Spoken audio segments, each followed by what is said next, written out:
সুপ্রিয় দর্শক, আসসালামু আলাইকুম। অত্যন্ত চমৎকার এবং খুবই সুন্দর একটি ভিডিও নিয়ে আপনাদের সামনে হাজির হলাম। আজকে যে ভিডিওটি আমি আপনাদেরকে দেখাবো, মূলত যারা সেলাই মেশিনে কাজ করছেন প্রত্যেকের কম বেশি উপকারে আসবে। তো ভিডিওটি আপনারা স্কিপ না করে পুরো ভিডিওটা দেখুন এবং আমার সাথেই থাকুন। প্রথমেই আমি আপনাদেরকে একটু সেলাই মেশিনে সেলাইটা করে দেখাচ্ছি।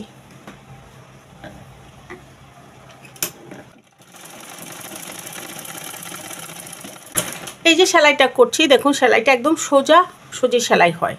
তো আমি যে ভিডিওটি আপনাদেরকে আজকে দেখাবো সেটা হচ্ছে, আমি আমার এক প্রতিবেশী ভাবির সেলাই মেশিনে সমস্যা হয়েছিল। মূলত তার যে সমস্যাটা হয়েছে সেই সমস্যাটা নিয়েই আজকের ভিডিওটা আপনাদের জন্য করা।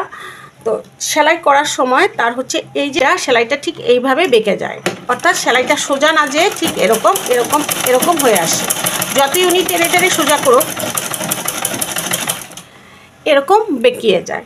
তো এই বেঁকিয়ে যাওয়াটা কিন্তু সেলাই মেশিনে সেলাই করা আর হয় না ওনার। তো সেদিন আমাকে যখন ডাকলো, আমি গেলাম, যাওয়ার পরে আমি দেখলাম যে এই সমস্যা। শুরুটায় আমিও কিন্তু বুঝতে পারিনি যে এটা কেন হচ্ছে। তো প্রথমেই আমি যে কাজটি করেছি, আমার মনে হয়েছিল যে এইটার এই যে চাপটা রয়েছে, চাপটার সমস্যা। তো চাপের সমস্যার জন্য আমি এটাকে খুলে ফেললাম।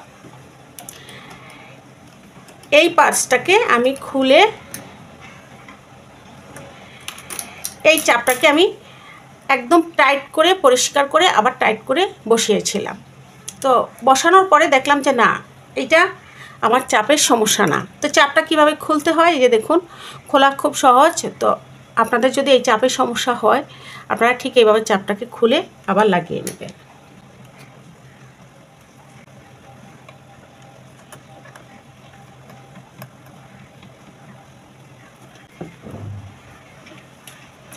তো আমি দেখুন এই চাপটাকে লাগিয়ে নিয়েছি। আপনারা লক্ষ্য করেছেন এটা কিন্তু খুবই সহজ। যদি আপনারা কেউ খুলতে না পারেন এটা, তাহলে সেলাই রেঞ্চ দিয়ে খুলে নেবেন, তাহলেই হয়ে যাবে। তো চাপ খোলার পরে আমি যখন সেলাই করলাম, সেলাই করার পরে দেখলাম যে তাও মেশিনের সেলাইটা বাঁকা হচ্ছে, অর্থাৎ সেলাইটা এইভাবে বেঁকে যাচ্ছে। তখন আমার কাছে মনে হইলো যে এটা বাঁকার কারণ কি, তাইলে কি এই চাবি টাবি সব ঠিক আছে? দেখলাম সুইটা খুলে সুইও ঠিক আছে। তো যখন আমি সুই খোলার পরে সুই ঠিক আছে, নিচে যে ববিনটা রয়েছে আমি সেই ববিনটাকে খুলে দেখলাম ববিনের যে নাটটা রয়েছে সেটা লুজ না টাইট। তো সেখানে যদি নাটটা লুজ থাকে, ঠিক আপনারা এইভাবে নাটটাকে একটু টাইট করে নেবেন। তো আমি ওনার নাটটা ঠিকই ছিল, সেখানে কোনো প্রবলেম ছিল না। আমি তাও সেটাকে চেক করে দেখে যখন দেখলাম যে এই নাটটাও ঠিক আছে কিন্তু হচ্ছে না, তখন কেন হচ্ছে না, মূলত আমিও কিন্তু পারছি না। যখন আমি ব্যর্থতা প্রকাশ করলাম, তখন আমি ওনাকে বললাম যে কোনো একটা মিস্ত্রির কাছে নিয়ে যান। হঠাৎ আমার মনে হলো যে দেখি তো দাঁতে কোনো সমস্যা আছে কি না। তো সেই জন্য আমি কি করলাম, দাঁতের এই যে দুইটা নাট রয়েছে সেই দুইটাকে আমি খুলে ফেললাম। তা আপনারা এই ধরনের সমস্যা হলে পরে ঠিক স্ক্রুড্রাইভার দিয়ে দাঁতের কোনো প্রবলেম হলে পরে এই যে দুইটা নাট রয়েছে, দুইটা নাটকে প্রথমে খুলে ফেলবেন।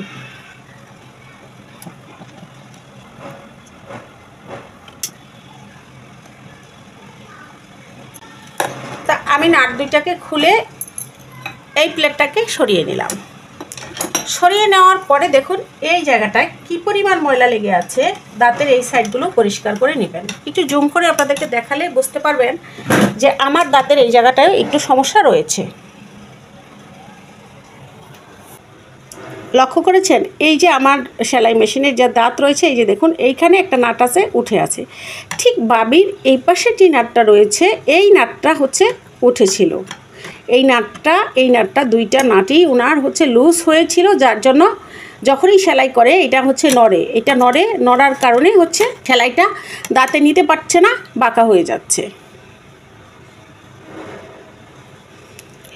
তখন আমি বুঝতে পারলাম ওনার সমস্যা। দাঁতটাকে আমি একটু এই নাট দুইটাকে টাইট করে লাগিয়ে দিলাম। তো আপনাদেরকে দেখাচ্ছি, আপনারা চেক করে নেবেন যদি আপনাদের এই ধরনের সমস্যা হয়, নাট দুইটাকে একটু টাইট করে লাগিয়ে নেবেন।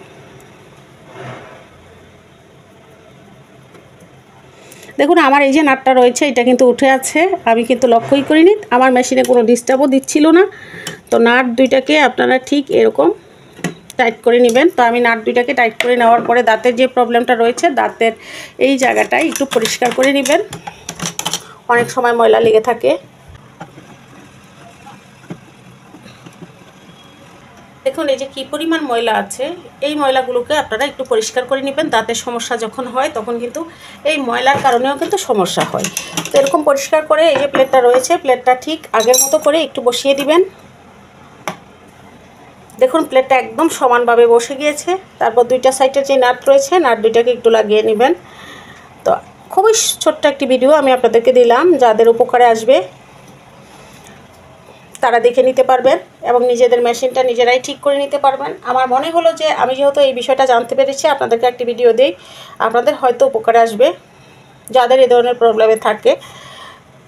ভিডিও ভালো লাগলে চ্যানেলটিকে সাবস্ক্রাইব করবেন, পাশে যে বেল আইকনটা আছে সেটা অন করে রাখবেন আমার নোটিফিকেশন পাওয়ার জন্য। লাইক, কমেন্ট ও শেয়ার করবেন।